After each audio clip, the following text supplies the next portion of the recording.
Welcome to channel SRT Telugu lectures. మనం ఈరోజు C plus plus వీడియోస్లో ప్రిమిటివ్ డేటా టైప్స్ గురించి డిస్కస్ చేద్దాం. మీకు కనుక వీడియో కంటెంట్ నచ్చినట్లయితే, అలాగే ఈ కంటెంట్ మీకు హెల్ప్ అవుతుంది అనిపిస్తే ప్లీజ్ ఈ ఛానల్ని సబ్స్క్రైబ్ చేయడం అయితే మర్చిపోద్దు.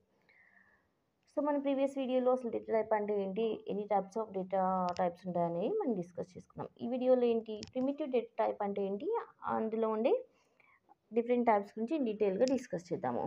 ఇప్పుడు primitive data types are the fundamental or built in data types used to represent various kinds of data. So ఒక ప్రోగ్రామింగ్ లాంగ్వేజ్లో ఆల్రెడీ బేసిక్గా కొన్ని డేటా టైప్స్ అనేవి డిఫైన్ చేసి ఉంటాయి. సో వాటిని primitive or fundamental data types అని అంటారు.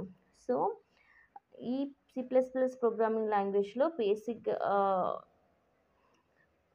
బేసిక్గా డిఫైన్ చేస్తున్నాయి డేటా టైప్స్ అనేవి ఈ primitive data types.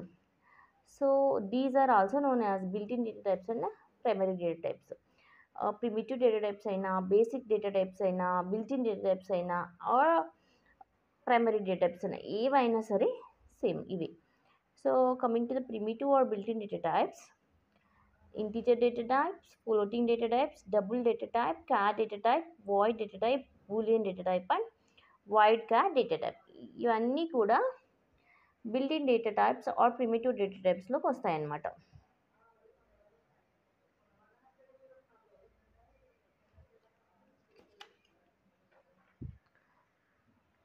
Coming to the integer data type, the keyword int is used to represent the integer data type.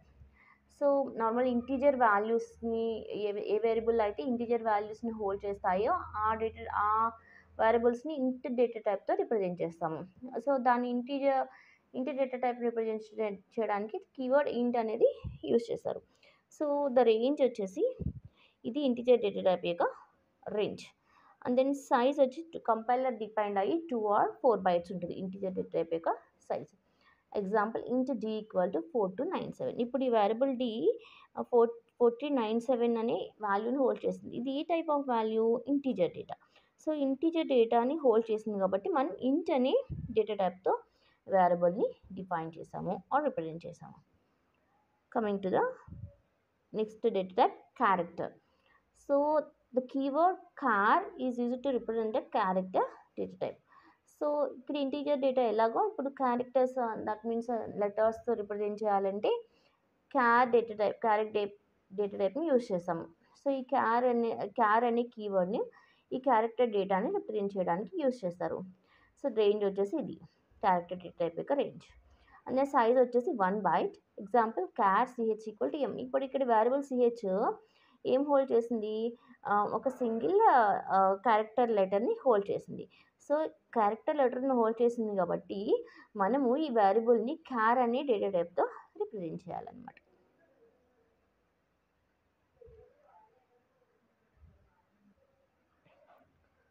Floating point data type.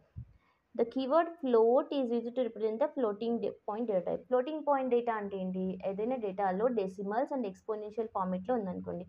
So ఇక్కడ చూడండి, ఈ decimals and exponential ఫామ్లో ఉంది data. అది అంటే కింద nothing but the floating point data. So floating point డేటాని represent చేయడానికి ఫ్లోట్ అనే డేటా టైప్ యూజ్ చేస్తాము. ఈ ఫ్లోట్ అనే డేటా టైప్ రిప్రజెంట్ చేయడానికి ఫ్లోట్ అనే కీవర్డ్ యూజ్ చేస్తాం. So the size is 4 bytes. Float data type size is 4 bytes and the range is this.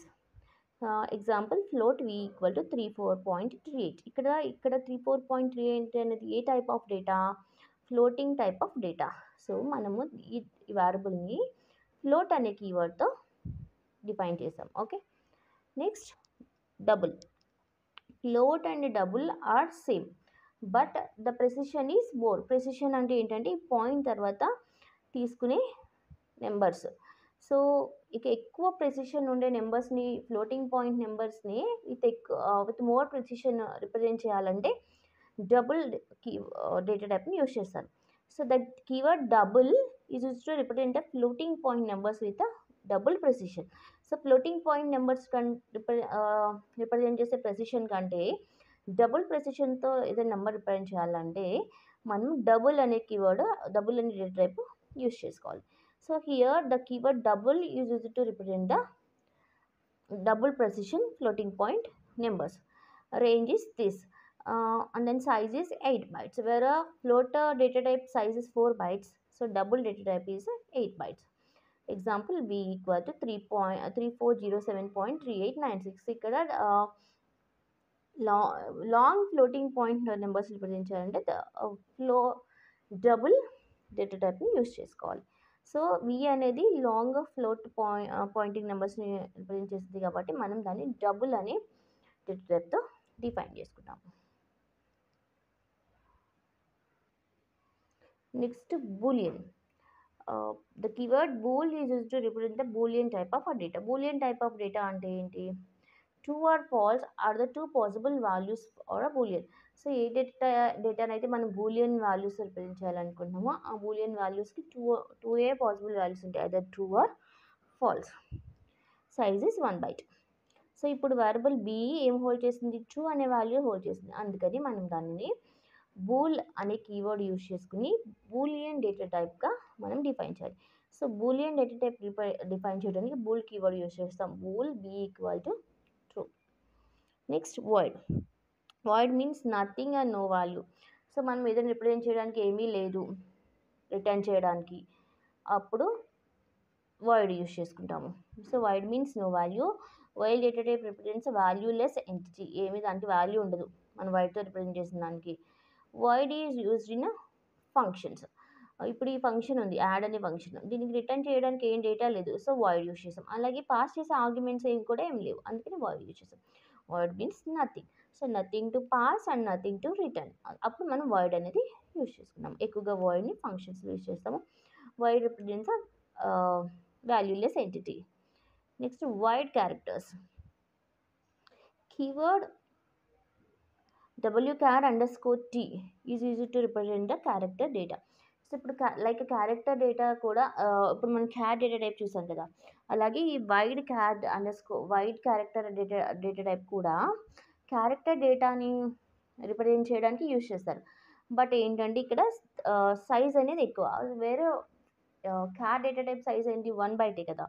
So ఇక్కడ wide char data type size వచ్చేసి 2 or 4 bytes. So ఎక్కువగా Japanese అలాంటి లాంగ్వేజ్లో words represent చేసుకోవాలనుకున్నప్పుడు మనం ఇప్పుడు ఈ వైడ్ క్యారెక్టర్ డేటా టైప్ని యూజ్ చేస్తారు. సో ఇక్కడ ప్రీఫిక్స్ ఎల్ యూజ్ చేస్తారు to represent it as a wide character. So keyword ఏంటి? wchar_t. దట్ మీన్స్ లాంగ్ క్యారెక్టర్స్ని రిప్రజెంట్ చేయడానికి వైడ్ క్యార్_t డేటా టైప్ని యూజ్ చేసుకుంటారు. వైడ్ క్యారెక్టర్ డేటా టైప్ని యూజ్ చేసుకుంటారు. వైడ్ క్యారెక్టర్ డేటా టైప్ని రిప్రజెంట్ చేసేది ఏంటి? wchar_t అనే కీవర్డ్. సో ఇక్కడ డబ్ల్యూ ఏం చేస్తుంది? వైడ్ క్యారెక్టర్ డేటాని హోల్డ్ చేస్తుంది. సో దానికోసం మనం దీన్ని wchar_t అనే డేటా టైప్ యూజ్ చేసుకుని డిఫైన్ చేసాము. సో ఈ ప్రీఫిక్స్ ఎల్ ఏంటంటే ఇది wide character data, normal character డేటాకి దీనికి డిఫరెన్షియేట్ చేయడానికి ప్రీఫిక్స్ ఎల్ అనేది యూజ్ చేసుకుంటాము.